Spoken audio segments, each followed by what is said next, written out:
Hey friends, welcome back to the channel. My name is Mansa, and y'all, today we have a really delicious one. We're going to be making a brown sugar pound cake.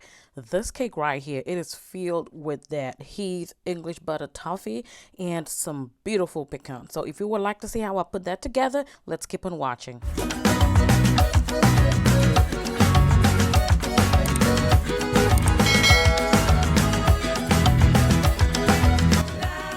To make our brown sugar pound cake, we're going to start with our dry ingredients. Here I have 3 cups of all-purpose flour. To that, I am adding half a teaspoon of salt and 1 teaspoon of baking powder.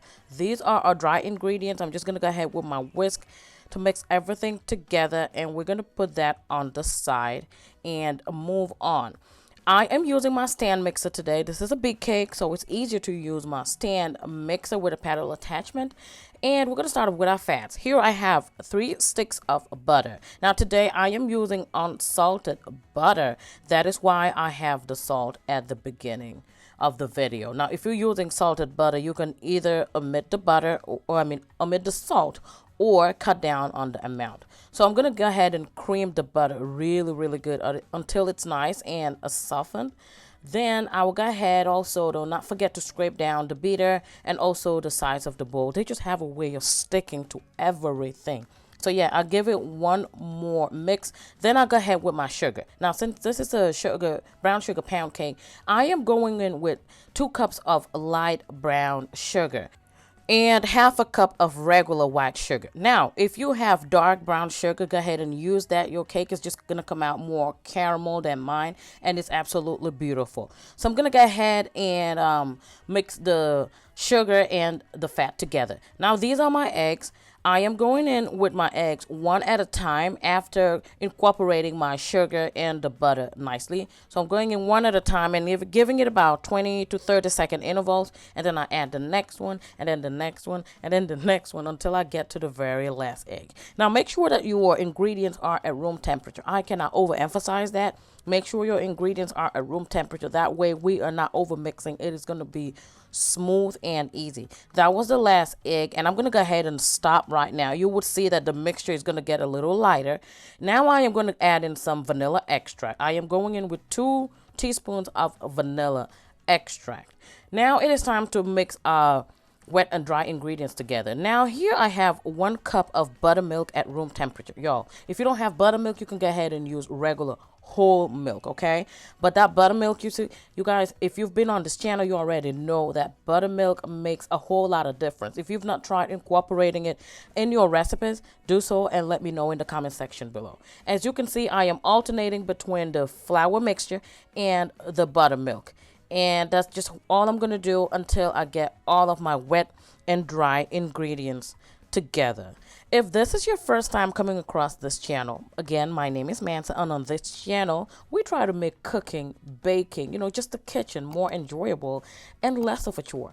Cooking does not have to be intimidating, so if you are up to those, simple, easy recipes that will wow your guests and your family, then this is the place for you.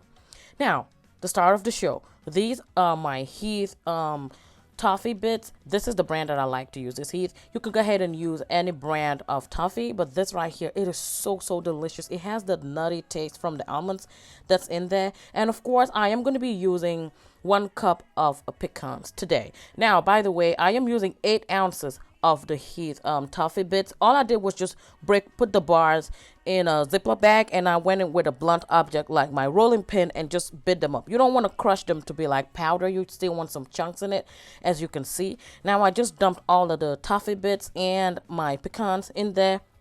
Now, one tip, if you want to go up that extra mile, lightly toast your pecans in your air fryer or oven, and y'all, it's gonna be so delicious. Now it is time to go in with my pan. I am using a 14-cup baking pan. This is a bundt pan, so it's going to come out so beautiful. And then, of course, going in with my pan baking spray, make sure that you spray your pan good enough, because this cake has those toffee bits and they tend to just stick to the pan. So if you don't want your cake to come out, not looking whole and pretty, please try and grease this as much as possible. If you want to reinforce it with some flour, you can go ahead and do that. But mine was perfect because the pan baking spray already has flour, and I was generous with the spray. So go ahead and pour the batter into the prepared pan, and as you can see, I'm just trying to distribute it more evenly. And then y'all know how we do it. We're popping it, dropping it, releasing any excess air bubbles, and then we're going into the oven today, 325 degrees for 85 minutes, or until the toothpick inserted in the middle comes out clean. Now, in the meantime, we're going to go ahead and start prepping for our caramel glaze. Yeah, y'all, this right here is literally the icing on the top. You're going to need a 21-ounce can of sweetened condensed milk. And this is the brand that I like to use, the Eagle brand. Sometimes I have that. And also, you're going to need 1 cup of brown sugar. And I ended up using 3 tablespoons of butter. And, of course, you guys know we're going to use some extract right here. And I have an extra extract that I'm going to be adding today, which I'm going to show you guys later on in the video.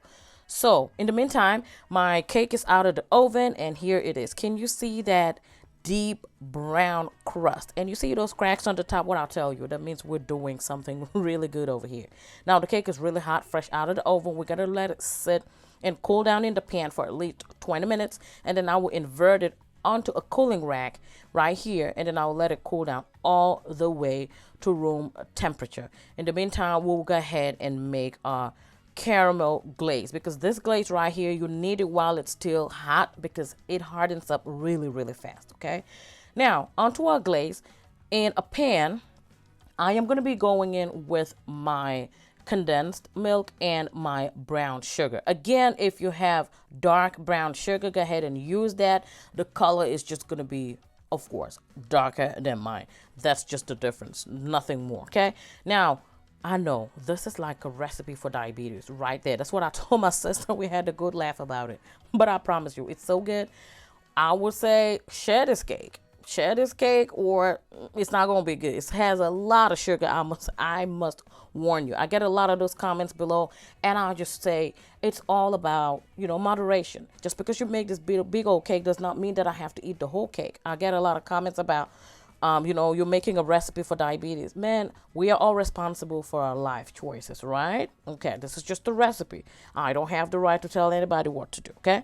As you can see, I have added the butter, and I am cooking on really low heat. I'm just simmering it on really low heat. And as you can see, it is beginning to form those little bits. Now, y'all, I decided to add a pinch of salt, and that took it over the top. Y'all know salty caramel is the bomb. Again, all the ingredients will be listed below. Now, another ingredient that I decided to add after I turned off the fire was this rum extract. This made all the difference. I also went in with some vanilla extract, and it just perfected the equation like beautifully. As you can see, I have been cooking this glaze for about 8 minutes now. It is nice and thick, and I turned it off and let it cool down for at least 5 minutes or so, and I poured it into my cup, like a heat safe glass cup. And then, y'all, you know how we do it. We're gonna drizzle this baby all over the cake. I got just a little over 1 cup, so I had a little bit left in the pan, but I ended up using everything on the cake, and it was the perfect amount for this big cake. It was not overwhelming, as you can see. You just want to pour it on the top and let it drip naturally. Let it just fall and create the beautiful illusion. I absolutely love bundt cakes. I love pound cakes, and I know you guys love it too. So yeah, after I put all of my glaze down, it is now important that you let it sit undisturbed and let it harden up. I let mine sit for at least 30 minutes, okay? It's gonna let all those fats settle down a little bit. And as you can see from the butter's making that glaze look so shiny, so delectable, and absolutely beautiful. And here is my cake 30 minutes after I drizzled all of that glaze on it. And of course, we're gonna have to cut this. Can you see how the knife is just beautifully gliding through this amazing cake?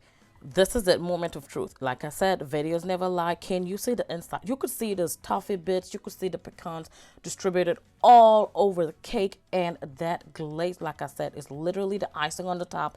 And it added a whole bunch of layers of flavors to this cake. Use light brown sugar, use dark brown sugar. Play with flavors, but I highly suggest drop rum and vanilla. It is beautiful. The crust is amazing. The crumb is so delicate. I absolutely love this.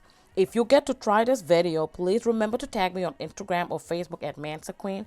Share with your friends and family, and I'll catch you all in the next one. I love you all. Bye.